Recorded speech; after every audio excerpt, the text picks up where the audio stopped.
Bonsoir, bienvenue à l'atelier librairie, le livre Voyageur. Nous sommes à Montréal le 20 juin 2022. Alors, vous voyez, quelques, quelques bouteilles vides. Nous avons eu une réunion de la confrérie de la librairie ancienne du Québec. Mes confrères libraires viennent de quitter à l'instant.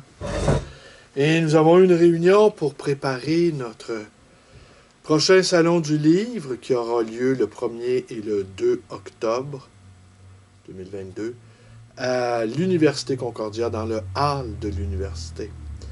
Et ça fait déjà 2 ans que nous n'en avons pas eu à cause de la pandémie. Et on a trouvé un thème. Et notre thème de salon, c'est la poésie et avant-garde. Alors, beaucoup de mes confrères ont des livres rares de poésie avec des illustrations, bien souvent. Alors ce soir, je vous lis un petit passage de ceci. Robert Marteau, Mesure du ciel et de la terre. Robert Marteau, un poète alchimiste, qui est poète alchimiste, chrétien aussi, qui a vécu au Québec pendant plusieurs années et qui a écrit probablement, en tout cas, dans ses plus beaux livres au Québec.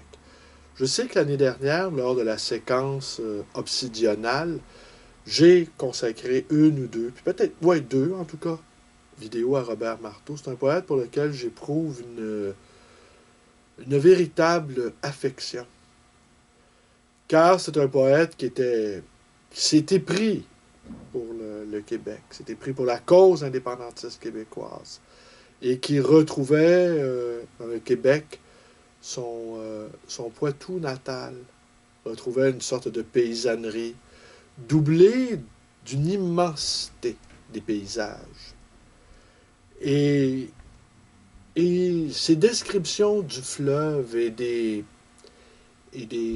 bateaux de marchandises sillonnant le fleuve et les oiseaux surplombant, survolant ces cargaisons m'avait particulièrement enchanté. Il y a quelques années, Midal, le philosophe spécialiste du bouddhiste, avait trouvé sur mes rayons un recueil de Robert Marteau, Ce qui vient, publié à l'Hexagone. Et il ne connaissait pas cet ouvrage, et pour cause, car cet ouvrage ne figure pas dans la fiche Wikipédia qui lui est consacrée. Robert Marteau, c'est aussi un poète, même s'il jugeait notre société par trop matérialiste, poète chrétien, vous disais-je, où ses colères étaient christiques. Les colères christiques du Christ qui chasse les vendeurs du temple. Mais en même temps, surtout, c'est un poète claudélien, c'est-à-dire un poète qui célèbre les merveilles de la création. Alors, il faut savoir s'entourer de poètes,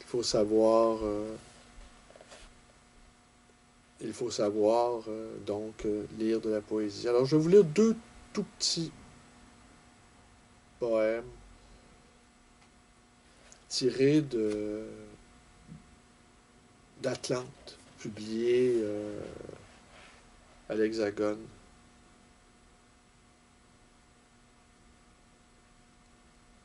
Je vois parmi les fleurs ta main se mouvoir. Je me couche, je me lève. Un même vent feuillette interminablement l'érable. Un livre n'est point fait de lèvres, mais de bois mort et de suie. Alors voilà ce que je vous, pardon, ce que je vous avais lu l'année dernière. C'était tiré justement, traité du blanc et des teintures, des gaufrures de Gérald Tremblay.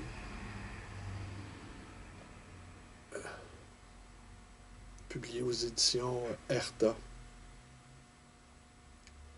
Il te voit, archange à l'épée de nitre. Il te voit, impératrice des étoiles, vierge maritime, océane, licorne. Ils t'entendent, Père qui es aux cieux.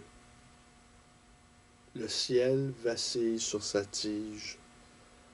L'averse profère le printemps. Un parfum de feuilles traîne sur les eaux. L'ombre déjà et la couleur teignent les raies de la roue.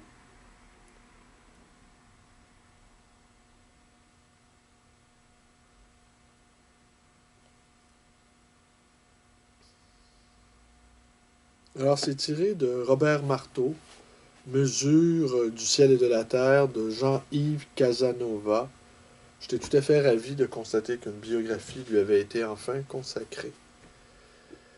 Et en ces temps difficiles, eh bien, faut savoir s'entourer de poèmes comme on s'entoure d'amis, comme on s'entoure d'amour, comme on s'entoure d'une petite laine sur les épaules.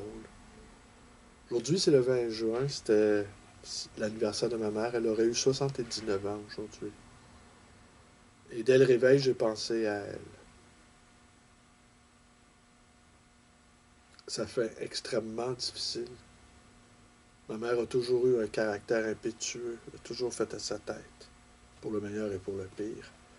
Et le dernier acte qui s'est joué ne lui a pas été très favorable, incidemment. Alors c'est ça le deuil, c'est apprendre à vivre autrement avec la personne qu'on a aimée. Je n'ai pas dit les qualités qu'elle avait, je n'ai pas dit les défauts non plus qu'elle avait. Elle avait de gros défauts, elle avait de grosses qualités également.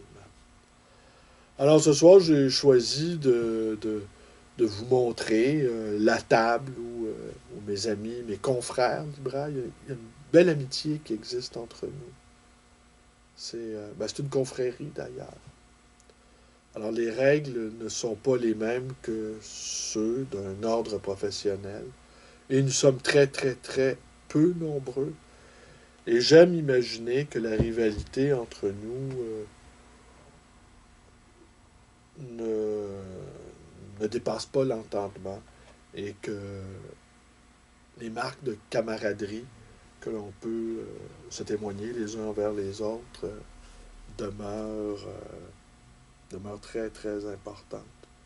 Je peux rajouter en conclusion, je suis le président. Je suis le président déjà depuis 8 ans. Je pense que c'est une sorte de record. Et auparavant, j'ai été 12 ans secrétaire.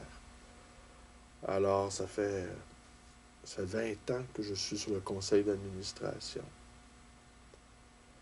Il y aura des élections en septembre, évidemment. À chaque élection, je remets mon poste à quiconque le voudra.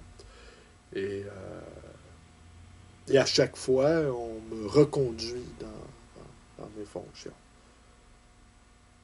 C'est une sorte d'honneur pour moi, en fait, vous vous en doutez bien. Mais c'est pas. Faut pas s'accrocher, hein? Faut pas s'accrocher, même aux signes les plus minuscules du pouvoir, on va dire. Parce que le pouvoir, un libraire, c'est rare que ça en ait beaucoup.